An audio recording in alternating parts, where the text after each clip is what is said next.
Hi friends, welcome my channel. இன்றைக்கி என்ன பண்ண போகிறோம், நமக்கு வீட்டுக்கு தேவையான சிம்பிளாக ஒரே ஒரு கரம் மசாலா தாங்க பண்ண போகிறோம்.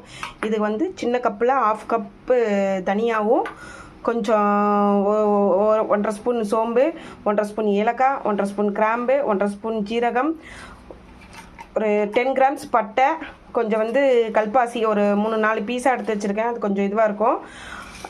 3 பீஸ் வந்து 3-4 பீஸ் வந்து இலை, பிரியாணி இலை, ஒரு 2 டீஸ்பூன் வந்து பெப்பரும், கொஞ்சம் கசகசாவும். அவ்வளோதாங்க. இது எல்லாமே ஒன்றா மிக்ஸ் பண்ணி அப்படியே வறுத்துற வேண்டியது தான். அவ்வளோதாங்க. எல்லாத்தையும் ஒன்றா மிக்ஸ் பண்ணி ஃபுல்லாக ரொம்ப ஹீட் பண்ண வேணாம், லைட்டாக ஹீட் பண்ணி கொஞ்சம் பொடி பண்ணாலே மசாலா அரைச்சிடலாம். வறுத்து அரைச்சிட்ட பிறகு இந்த மசாலா ஆறின பிறகு ரொம்பவே நல்லா இருக்குங்க. சிம்பிளாக இருந்தாலும் வெஜ்ஜு நான்வெஜ் ரெண்டுத்துக்குமே நல்லா சூட்டபுளாக இருக்கும். நீங்கள் செஞ்சு பாருங்கள், இது நல்லாயிருக்கும் சிம்பிளாக இருந்தாலும். ஓகே ஃப்ரெண்ட்ஸ், நம்ம வீடியோ பிடிச்சிருந்துச்சுன்னா சப்ஸ்கிரைப் பண்ண மாட்டேறீங்க, ஒரு லைக் பட்டன் போடுங்க. Thank you friends.